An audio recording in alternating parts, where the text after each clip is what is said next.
NEET மறுதேர்வு வினாத்தால் கசிந்ததாக பரவும் செய்தி தவறானது. தேசிய தேர்வு முகமை விளக்க. கட்சி துவங்கிய 3 ஆண்டுகளில் மக்களுக்கு என்ன சேவை செய்தீர்கள் என தவிக தலைவரும் முதலமைச்சருமான விஜய்க்கு இபிஎஸ் கேள்வி. வெள்ளை அறிக்கை என்ற பெயரில் மக்களை ஏமாற்ற நினைப்பதாகவும் குற்றச்சாட்டு.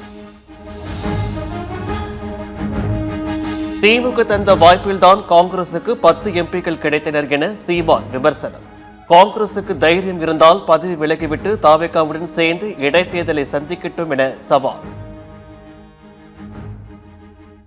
10 எம்பி வச்சிருக்கான். 10 நாடாளுமன்றம் திமுக ஓட்ட பிச்சையில வச்சிருக்காரு. இப்ப உண்மையில ரிசைன் பண்ற ரிசைன் விலகி இடைத்தேர்தலை சந்திச்சு டிவிக்கோட போய் டிவிக்கு போட போய் நின்று வாடா.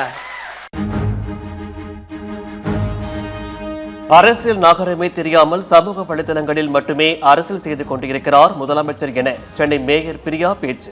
வெர்ச்சுவல் வாரியர்ஸ் எது உண்மை எது பொய் என தெரியாமல் சமூக வலைதளங்களில் செயல்பட்டு வருகிறார்கள் எனவும் விமர்சனம்.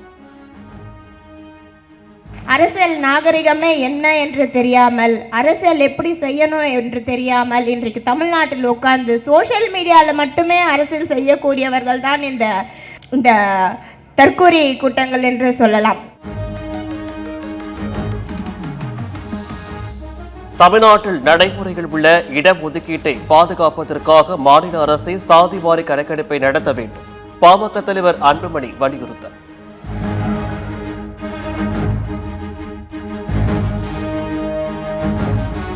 நீட் தேர்வு குளறுபடி உள்ளிட்ட பிரச்சனைகளுக்கு பொறுப்பேற்று மத்திய அமைச்சர் பதவி விலக கோரி டெல்லியில் போராட்டம். காக்ரோச் ஜனதா பார்ட்டி சார்பில் டெல்லி ஜந்தர் மந்தரில் நடைபெற்ற போராட்டத்தில் ஏராளமானோர் பங்கேற்று முழக்கம்.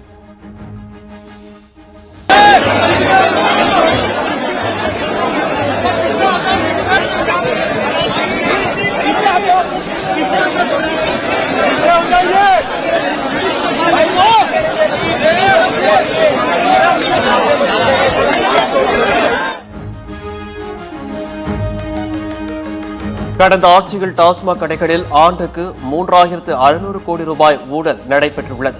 மதுவிலக்கு மற்றும் ஆயுதத்தீர்வுத்துறை அமைச்சர் விக்னேஷ் பரபரப்பு குற்றச்சாட்டு.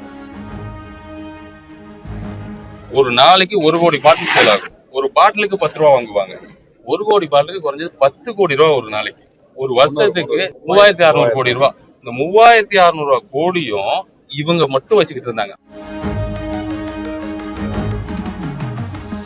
அரசு மருத்துவமனைகளில் மருத்துவர்கள் பற்றாக்குறை எதுவும் இல்லை என சுகாதாரத்துறை அமைச்சர் அருண்ராஜ் விளக்கம். பாஜகவை மக்கள் ஏற்றுக்கொள்ள மாட்டார்கள் என்பதால் அண்ணாமலை மூலமாக மாற்று வழியில் முயற்சிக்கிறார்கள் என்றும் விமர்சனம். தமிழகத்தை பொறுத்தவரை அரசு மருத்துவமனைகள்ல மருத்துவர்கள் பற்றாக்குறை ரொம்ப கம்மியா தான் இருக்கு. பாஜக ஒரு இயக்கமா இருந்தாலும் சரி, ஒரு தனி மனிதனா இருந்தாலும் சரி, தமிழக மக்கள் கண்டிப்பா ஏற்றுக்க மாட்டாங்க. தமிழகத்துல தொடர் தோல்வினால திருப்பி இன்னொரு முயற்சி எடுத்திருக்காங்க. தமிழகத்தில் மண் எம்சாண்ட் தட்டுப்பாடு நிலவுவதாக பொய்யான தகவலை பரப்பப்படுகிறது. தட்டுப்பாடு ஏதும் இல்லை எனவும் மதுரையில் கனிம வளத்துறை அமைச்சர் டி.கே. பிரபு பேட்டி. தமிழ்நாட்டில் இன்று 13 இடங்களில் சதமடித்த வெயில். அதிகபட்சமாக சென்னை மீனம்பாக்கத்தில் 105 டிகிரி ஃபாரன்ஹீட் வெப்பம் பதிவு.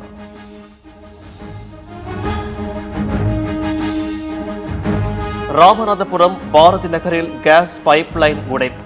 நெடுஞ்சாலைத்துறை சார்பில் மரக்கன்று வைக்க குழி தோண்டிய போது பைப்லைனின் உடைப்பு ஏற்பட்டதால் பரபரப்பு.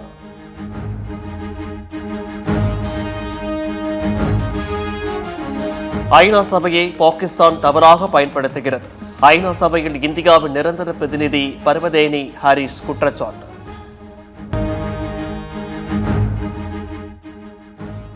ஆசிய கோப்பை ஜூனியர் ஹாக்கி போட்டியில் சாம்பியன் பெற்று வென்றது இந்திய அணி.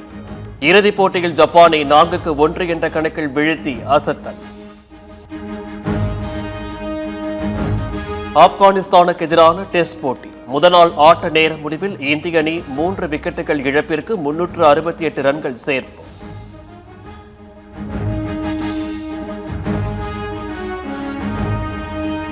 ஆப்கானிஸ்தானுக்கு எதிரான டெஸ்ட் போட்டிகள் 2 இந்திய வீரர்கள் சதம்.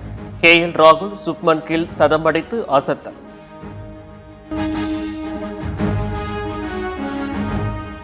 இந்திய T20 அணிக்கு ஸ்ரேயாஸ் ஐயர் கேப்டன் ஆனது மகிழ்ச்சி என சூரியகுமார் யாதவ் பெருமிதம். மும்பையில் இருந்து தொடர்ந்து 3வது முறையாக ஒரு இந்திய கேப்டன் உருவாக்கியதற்காக மும்பை கிரிக்கெட் குழுமமாக பெருமை கொள்கிறோம் எனவும் பதிவு.